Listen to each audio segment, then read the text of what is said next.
పెద్దాపురం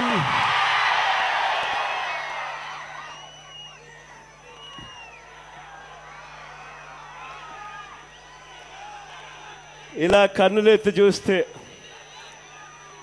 ఎక్కడా కూడా ఖాళీ స్థలం కనిపించడం లేదు. ఏ ఒక్కరికి కూడా నాతో పాటు నడవలసిన అవసరం లేకపోయినా కూడా నాతో పాటు ఇవాళ పొద్దుటి నుంచి వేల మంది అడుగులో అడుగు వేశారు. ఒకవైపున కష్టాలు చెప్పుకుంటూ, బాధలు చెప్పుకుంటూ, అర్జీలు ఇస్తూ, మరోవైపున నా భుజాన్ని తడుతూ, అన్నా నీకు తోడుగా మేమంతా ఉన్నామన్నా అంటూ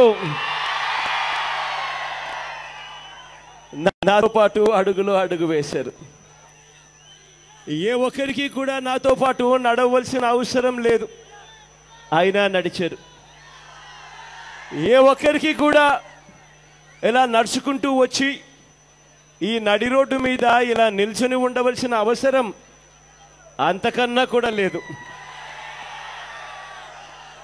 అయినా ఇవన్నీ కూడా పక్కన పెడుతూ చిక్కటి చిరునవ్వులతోనే ఆప్యాయతలు చూపిస్తా ఉన్నారు, ప్రేమానురాగాలు పంచి పెడతా ఉన్నారు. మీ అందరి ఆప్యాయతలకు, మీ అందరి ప్రేమానురాగాలకు, మీ అందరి ఆత్మీయతలకు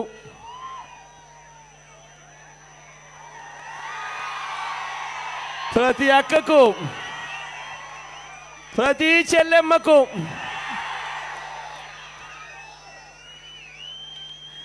ప్రతి అవ్వకు,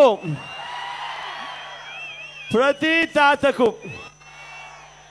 ప్రతి సోదరుడికి,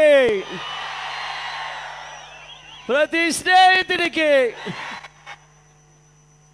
మీ అందరి ఆప్యాయతలకు, మీ అందరి ప్రేమానురాగాలకు, మీ అందరి ఆత్మీయతలకు రెండు చేతులు జోడించి శిరస్సు వంచి పేరు పేరున హృదయపూర్వకంగా కృతజ్ఞత తెలుపుకుంటా ఉన్నాను.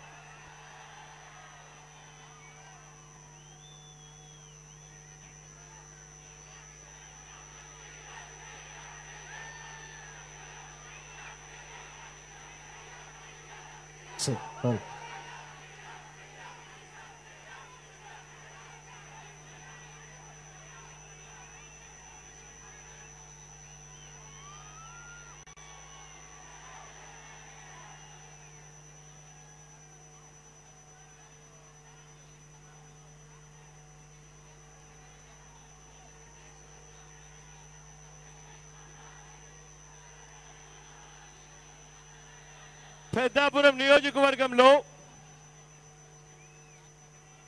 తిరుగుతూ ఉన్నప్పుడు ఇక్కడి ప్రజలు నాతో అన్న మాట ఏమిటో తెలుసా? అన్నా, మైక్ సరిగ్గా లేదమ్మా, చూడమ్మా. అన్నా, మా పెద్దాపురానికి ఒక ఎమ్మెల్యే గారు ఉన్నారన్నా, ఆయన పేరు రాజప్ప గారన్నా అని చెప్పారు. అన్నా, ఈయన ఈ రాష్ట్రానికి ఉప ముఖ్యమంత్రి అన్నా, ఈ రాష్ట్రానికి హోం మంత్రి అన్నా ఈయన. కానీ ఇదే పెద్దాపురం నియోజకవర్గంలో ఈయన హోం మంత్రి, ఉప ముఖ్యమంత్రిగా ఉండగా గడచిన 4 ఏళ్లలో అక్షరాల 6 హత్యలు జరిగాయన్నా ఇదే పెద్దాపురం నియోజకవర్గంలో అని చెప్పి ఇక్కడి ప్రజలు వాపోతా ఉంటాయి. ఇదే ఉప ముఖ్యమంత్రిగా ఉన్న ఇదే పెద్ద ఆయన ఉప ముఖ్యమంత్రి హోదాలో ఉన్నారు.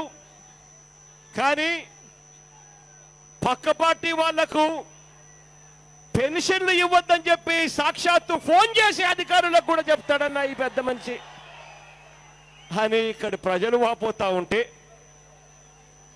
ఈ పెద్ద మనిషి చంద్రబాబు గారికి ఏ స్థాయిలో చంద్రబాబు నాయుడు గారికి వంగి వంగి సలాములు కొడతా ఉన్నాడు అనంటే, చంద్రబాబు గారు ఇచ్చిన హామీని నిలబెట్టుకోమని సొంత సామాజిక వర్గం ఆందోళనకు దిగితే ఆ సొంత సామాజిక వర్గానికి అండగా ఉండాల్సింది పోయి, చంద్రబాబు నాయుడు గారిని గట్టిగా నిలదీయాల్సింది పోయి, ఈ పెద్ద మనిషి చంద్రబాబు నాయుడు గారి అణిచివేతలో సాక్షాత్తు ఈయనే ఒక తుపాకీ అయి ఒక ఆయుధమయ్యాడన్నా అని చెప్పి ఇక్కడి ప్రజలు వాపోతా ఉన్నారు. ఇక్కడి ప్రజలు కష్టాలను చెప్పుకుంటూ, రైతన్నల బాధలు చెప్పుకుంటూ, ఆ రైతన్న నాతో అంటా ఉన్న మాటలు, అన్నా పక్కనే పోలవరం ప్రాజెక్టు కనిపిస్తుందన్నా, ఆ దివంగత నేత ప్రీతమ నాయకుడు రాజశేఖర రెడ్డి గారి హయాం, నాన్నగారి హయాం మాకు బాగా గుర్తుందన్నా. ప్రాజెక్టు శరవేగంతో ముందుకు ప్రయాణం చేసిన కాలమన్నా అది.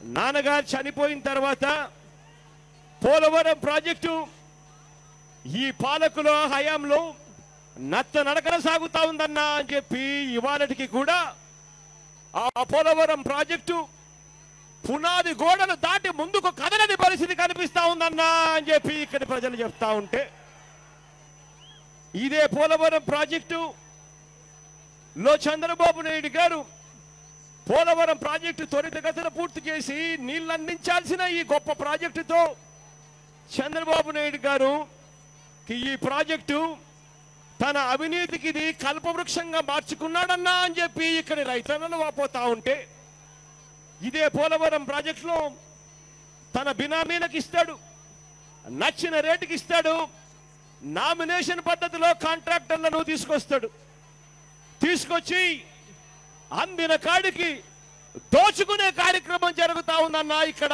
ఇదే పోలవరం ప్రాజెక్టులో అని ఇక్కడి రైతన్నలు చెబుతూ, అన్నా ఇదే జిల్లాకు చెందిన మంత్రి యనమల రామకృష్ణుడు గారి వియ్యంకుడు సుధాకర్ యాదవ్ గారు కూడా చివరికి పోలవరం ప్రాజెక్టులో సబ్ కాంట్రాక్టర్ గా నామినేషన్ పద్ధతిలో పనులు చేస్తా ఉన్నారన్నా అని చెప్పి, ఇంతటి దారుణంగా అవినీతి జరుగుతూ ఉంటే ఎప్పటికన్నా ఈ పోలవరం ప్రాజెక్టు పూర్తవుతుంది అని చెప్పి ఇక్కడి రైతన్నలు వాపోతా ఉన్నారు. ఈ పెద్ద మనిషి చంద్రబాబు నాయుడు గారు సోమవారం పోలవరం ప్రాజెక్ట్ అంటాడు.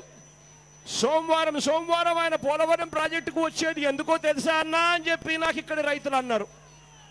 ఆ రైతన్నలతో నేను అన్నాను, ఎందుకు వస్తా ఉన్నాడన్నా అని చెప్పి అడిగితే ఆ రైతన్నలు అన్నారు, సోమవారం ఇక్కడ పోలవరం ప్రాజెక్టుకి వచ్చి కాంట్రాక్టర్లతో లెక్కలు తెచ్చుకొని పోతా ఉన్నాడన్నా అని చెప్పి చెప్తారు. పోలవరం ప్రాజెక్టులో ఏంటండి వీడియో నచ్చిందా? అయితే ఓ లైక్ వేసుకోండి, లేదంటే ఓ కామెంట్ చేయండి. ఎప్పటికప్పుడు మా వీడియోస్ చూడాలంటే సబ్స్క్రైబ్ చేసుకోండి.